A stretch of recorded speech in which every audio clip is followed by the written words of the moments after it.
She lit a blunt on a balcony. Minutes later, she was dangling 17 stories above LA. Sean Diddy Combs gripping her armpits, screaming. That's just the beginning. This documentary uncovers the dark underbelly of hip-hop's untouchable. Icon, secret tapes, six-figure hush payments, and a chilling pattern of fear, silence, and control. As 26 witnesses speak out and a RICO case builds, the courtroom becomes a battlefield for truth versus power. Is Diddy a genius mogul, or the mastermind of a shadow empire? One anonymous witness still waits in the wings. One verdict could bring it all crashing down. The brand is built on secrets. Now they're spilling out. Welcome to another day of Diddy's trial. Let's get started. Imagine waking up to a thunderous knock, your heart still foggy from sleep, only to find the most powerful man in hip-hop storming through the doorway. Bryana Bongolan says that's exactly how a September night in 2016 began and ended with her dangling over a 17-story void. One minute, she was lighting a blunt on Cassie Ventura's balcony. The next, Sean Diddy Combs had her by the armpits, feet kicking against nothing but Los Angeles air. "Do you know what you did?" he roared, according to Bongolan, before hurling her onto patio furniture like discarded luggage. The fool left bruises, but the real scars, she insists, burrowed into her dreams. Night terrors, sudden screams, a paranoia so sharp she still checks shadows before stepping outside. Yet even as the jury stared at photos of her battered skin, the courtroom hadn't heard the darkest allegation, because Bryana says she never actually learned what crime Combs thought she'd committed. And that unanswered question is just the beginning. They say cameras never lie, but Diddy allegedly tried to pay one to disappear. Hours before Bryana's balcony bombshell, jurors watched grainy hotel footage from March 2016. A silent hallway, Cassie stumbling, Combs lunging. Forensic analyst Frank Piazza slowed every frame and swore under oath that nothing was manually altered. No digital glitches, no missing seconds, just raw evidence of a brutal shove. So why, prosecutors asked, did ex-security guard Eddie Garcia pocket a duffel stuffed with $100 sended dollars? Garcia claims Combs delivered the cash himself, begging him to bury the clip forever. The hush money didn't just smooth over a single outburst. It fed, prosecutors say, a pattern of threats, cover-ups, and paid silence that now forms the backbone of a federal RICO case. Life in prison hangs on whether the jury believes the video or the man who once owned it. And while defense lawyers nitpick timestamps, one fact blazes brighter than any pixel. Someone thought this footage was worth 6 figures to erase. But the paper trail doesn't stop with cash. Next comes a witness who says the price of loyalty was her own sanity. Picture the courtroom shift as the defense takes the mic. Gone is the sympathy. In floods suspicion. Attorney Nicole Westmoreland circles Bryana like a hawk, zeroing in on every fuzzy memory. First meeting with prosecutors. Did you ever mention Diddy saying, "I could kill you"? Bryana blinks, admits she can't recall. Westmoreland pounces. Interesting, because your demand letter sure used those words. Bryana fires back. Those were her fired lawyer's lines, not hers. Then comes the location whiplash. Beach, photo shoot, or late night party? Bryana shrugs. I don't remember which I told them first. Each "I don't remember" lands like a pebble in a still pond, rippling doubt across jurors' faces. Yet the core image, hands gripping her armpits, city lights spinning below, remains rock solid in her retelling. Defense tries another angle. You say he groped you on that rail. Why wasn't that in your first statement? Bryana insists she told prosecutors where his hands were. Paperwork just missed it. The real question for jurors, are these gaps normal human haze, or proof the story's stitched? Either way, the next layer, how controlled substances and cash swirl through this saga, threatens to muddy the water even more. 2 months before that balcony nightmare, Bryana says Combs strolled onto a Malibu photo shoot, locked eyes with her, and hissed, "I'm the devil. I could kill you." No crowd, no cameras, just waves, and a threat that froze her blood even through a cocaine buzz. Another night, she awoke in Cassie's apartment to find him flinging a kitchen knife toward Ventura, metal thudding into drywall inches from her face. Legal analysts say these outbursts strip away the lover's quarrel defense. Intimidation didn't stop with Cassie. It bled onto anyone nearby. Perfect fuel for a racketeering charge built on fear. But intimidation wasn't Combs' only weapon. Sometimes silence came wrapped in $100 bills. Money talks. Sometimes through an unexpected FaceTime ring.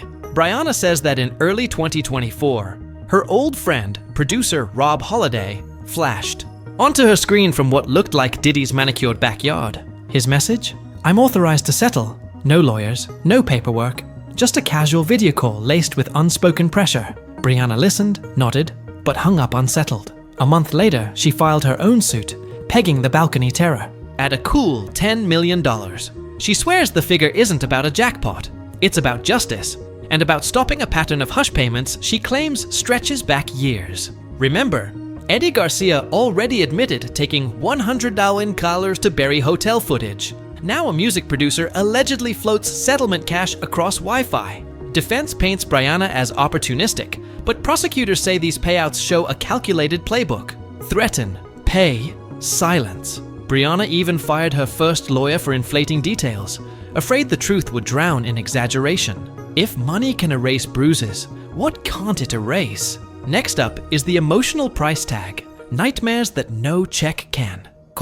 No amount of hush money stops a 3 a.m. scream. Bryana says the balcony drop still jerks her awake, soaked in sweat, 6+ years later. She startles at hallway creaks, peeks outside before unlocking her own door, and sometimes catches herself shouting before she's even fully awake. The jury saw why. A swollen bruise stretching across her leg, snapped on an iPhone because she was too shaken to visit an ER. A manager begged her to see a chiropractor. She did, but never dared name the man who caused the pain. The drugs numbed it, she admits, but only on the outside. Even now, she hears Combs' shout in the rush of traffic below her window, feels her feet swinging over empty space whenever she steps onto a balcony. Trauma this deep doesn't fade. It rewires daylight into alarms. And as jurors scribbled notes, one thought pulsed through the room.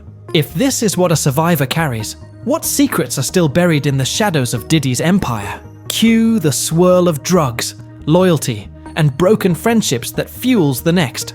Bombshell. New Year's 2018 should have been fireworks and champagne. Bryana remembers ketamine clouds instead. She says Diddy, Cassie, and a tight circle holed up in a Miami penthouse, dosing lines until dawn, blurred into afternoon. 8 straight hours. Bodies sinking into leather couches, music pulsing off glass walls. Somewhere amid the haze, Bryana felt a flicker of clarity. If I stay, I won't make it out. She slipped away, stumbled onto South Beach daylight, and inked the date on her neck that same week. A permanent reminder to quit everything. The drugs, the parties, the danger.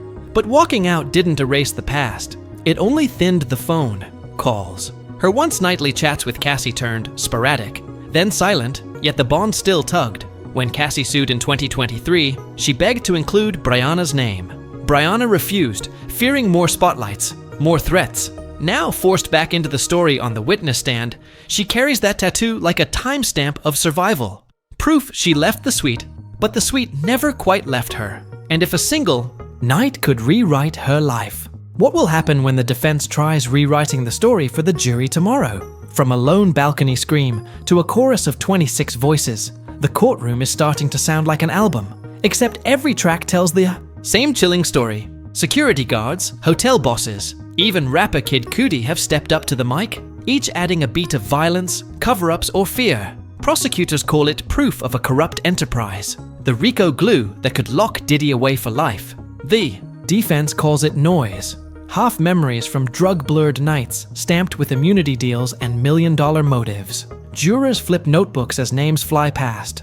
Dawn Richard, exotic dancers, FBI techs, Cassie's own mom, and somewhere off-stage. Waits, Jane, an accuser so sensitive she'll testify under a fake name. One more story, one more chance for the scales to tip. Because when witnesses pile this high, either a legend falls, or the entire case collapses under its own weight. Tomorrow, the defense gets its final swing, and one unanswered question could decide whether the empire crumbles or walks free. What? Does a billion-dollar empire sound like when the walls start cracking? In this courtroom, it's the click of a hard drive entering evidence and the whisper of a juror gasping at a paused frame. Prosecutors have already shown blurred freak-off tapes pulled from a laptop labeled Frank Black. Combs' own alter ego, they say. and promise more clips if the defense dares to imply the first batch was a fluke. Diddy's Aladimadibaum. Team calls the footage consensual, claims every participant knew the rules. But then why, jurors wonder, did a hotel guard need hush cash or a music producer make nervous FaceTime settlement offers? Each new exhibit tightens the circle. Money, video, threats, repeat. And hovering above it all is the RICO hammer. Life in prison if just one juror decides the pattern is real. Tomorrow the defense rolls out its final witnesses, gambling everything on poking a single hole in this web. Because if they can't, the next sound may be a verdict slamming shut. But one last revelation still lies ahead. The jurors file out. The heavy doors click shut, and for the first time all day, the room feels weightless, yet nothing has been decided. Judge Subramanian has sent everyone home with a simple order. Be back before 11. Minds clear. Pencils sharp. Outside, reporters trade whispers about the next witness. Radio host Enrique Santos, while defense lawyers huddle, rehearsing the final 30-minute cross-examination they swear will unravel Bryana's story. One stray contradiction. One misremembered. Date. That's all they need to seed reasonable doubt. Meanwhile, prosecutors shuffle fresh exhibits like cards, ready to slap them on the table if the defense blinks. Cassie's friends text from the gallery. Tomorrow's the day, but no one says it too loud. The stakes feel cursed if named. Tonight, somewhere in Manhattan, 13 jurors replay balcony screams in their heads, wondering which voice to trust. Tomorrow, those same people will walk back in and decide whether the legend falls or walks free. And when that verdict echoes, the music industry may never sound the same. Minutes before court resumes, legal pundits swarm the courthouse. Steps, each predicting opposite storms.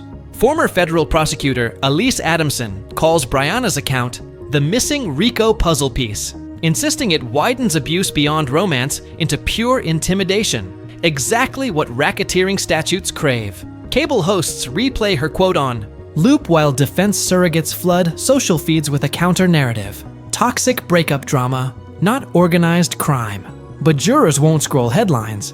They'll recall a 5-foot witness lifted like a rag doll over concrete 17 floors down. They'll weigh that against 6-figure bribes, hush calls from Beverly Hills backyards, and a parade of bruised friendships. If they connect those dots, Combs' net worth could shrink to a prison jumpsuit. Yet one wild card hovers. The anonymous accuser, known only as Jane. Prosecutors tease she'll testify next, unless the defense fears her story enough to rest early. Should Jane speak, she might confirm that balcony threats weren't a one-off, but company policy. If not, the whole case could rest on the memories defense lawyers spent all day poking. Either way, the clock is ticking toward a verdict that could reset hip-hop history. But before Jane can even step into the spotlight, the defense loads its most unsettling slide. Bryana's own drug ledger. Cocaine-laced blunts, ketamine marathons, fistfuls of pills.